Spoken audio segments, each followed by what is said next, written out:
Here are the best bloopers and funny memories from the Lord of the Rings trilogy. Have you ever heard about how capes are actually bad for superheroes? The same logic actually applies to cloaks. While they might be nice and warm and keep people protected from the elements, they get caught up everywhere and become an unexpected enemy as you're trying to get somewhere, especially if you're in a hurry. Just take a look at this one outtake from the Lord of the Rings.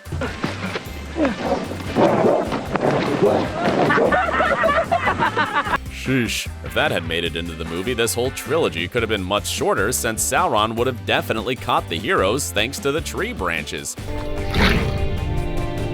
Sir Ian McKellen is one of the most respected and highly celebrated actors of our generation. He's a legend who's brought countless characters to life on stage and screen. Despite his performance being something that will be written into history, he's still human at the end of the day. In fact, he fumbles over his lines just like any other actor. Heck, this mix-up actually makes Gandalf's speech even funnier when he realizes it. So do all who live to see such times, but that is not in theirs.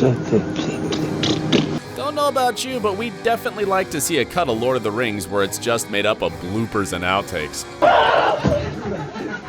Liv Tyler's Arwen is a fan-favorite character in The Lord of the Rings. Many fans appreciated the gentleness, heart, and soul she infused in her performance. It just felt like the perfect casting. However, this gentle nature of hers was missing in this one particular blooper where Liv nearly stuck a sword into her own horse. Yikes! The good news is we can confirm that no horse was harmed in the filming of this scene. But maybe it's a good idea to not give Liv a real sword in scenes. You know, considering all things. Sometimes, though, funny moments can be painful ones too, especially in the case of poor Viggo Mortensen. Playing the courageous and daring Aragorn, Viggo was determined to get stuck into his part and show off his heroic side. This also meant performing his character's action and fight scenes as well. And sometimes the stunts didn't always go according to plan. Let director Peter Jackson explain exactly what happened here. This very hard, solid sword just went crack straight into his front tooth, and Viggo's front tooth snapped off. While losing a tooth would make anyone panic or ask for the Tooth Fairy's urgent assistance, Viggo wasn't one to complain. He bent down, he picked up his broken tooth, and he kind of just stood there and he said, "Get some super glue, somebody get me some super glue, we can just stick it back on and carry on shooting." Hopefully the studio paid for all of Viggo's dentist bills after production ended, because super glue can only go so far. And speaking of far, the appeal of Middle-earth is that it feels like an adventure far removed from now, in a much simpler time, free from technology and all of the pressures of modern society. Yet, even though that's exactly what Lord of the Rings showcased across 3 movies, there were still times when it couldn't quite escape technology unintentionally creeping in, such as in the middle of this scene. You can see that actor Sean Bean tried to roll with it here, but the funniness of the situation finally got to him. Hey, if the helicopter suddenly became canon, the journey to Mordor would have been a lot shorter, right? The filming for Lord of the Rings was a grueling production that took place over a year in New Zealand. That amount of time on set brought the actors together and helped them develop a stronger bond. Being so close also means you let go a little more around each other, such as in the case of Elijah Wood. In a scene where Frodo, Merry, and Pippin fall down a passage together, Elijah decided to give his fellow hobbits some puff cake for second breakfast. And his co-stars noticed it too. And as he fell down, he let go a little burp. Fortunately, no one was gasping for air, except maybe from the laughter afterwards. Right. That was great. Fantastic. If you think about it, Frodo was just doing what Sam told him to do.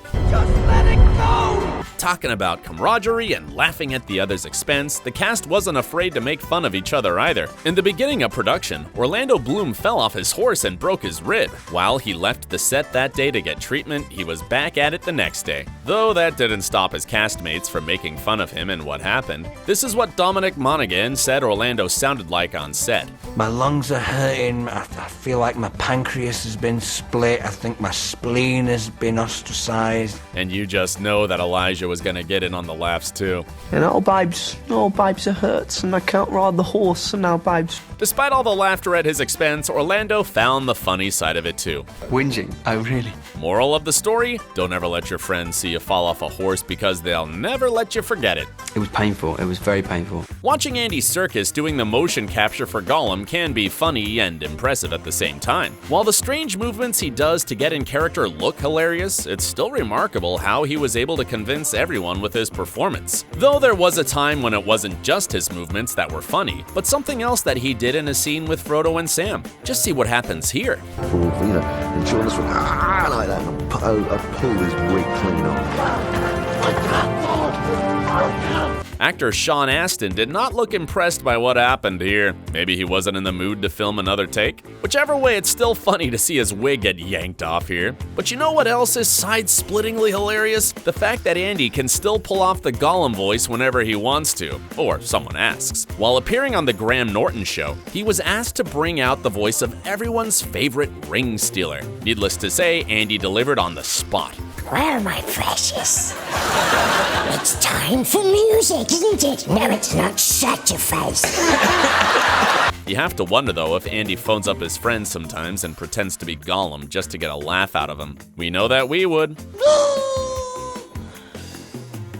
Sounds like a lot of fun was had on set, except if you were a Hobbit actor waking up early in the morning. Turns out the makeup department needed the actors up at the crack of sunrise to get them looking like they should. But it was those pesky feet that proved a problem. They basically had to wear these prosthetic feet that needed to be put on daily, with all the makeup being blended to make it look more realistic. And it was a pain for everyone to stand around while it was being done. Just listen to Elijah hilariously explaining what he needed to go through here. Standing up at 5 in the morning, and the whole time we're begging to sit down, but they don't let us. Well, what do they say about a bit of sacrifice and glory? It was only a little annoyance to go through to star in one of the most legendary trilogies of all time. Undoubtedly, the two biggest sources of comedic relief in the trilogy are Pippin and Merry. Turns out the actors who portray them, Billy Boyd and Dominic Monaghan, are just as funny in real life. In a Wired Q&A interview, Billy addressed a serious question that all Lord of the Rings fans have. Why is Gandalf mean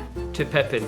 Probably down to jealousy, because of all the magical things that Pippin does during the adventure, and he is the real hero. Well, when you look at it that way, Billy does make a good point. Perhaps we've all been looking at the movies the wrong way, and some characters deserve way more credit than what they received. Though Billy does stress that Gandalf changes his tune ultimately. But he does end up liking Pippin by the end. Aww, all these moments were so precious. So if you're in the mood for some more hilarious videos, check out our Harry Potter bloopers video that'll put a smile on your face. And while you're at it, don't forget to like, share, and subscribe to the channel for some more awesome videos. Thanks for watching.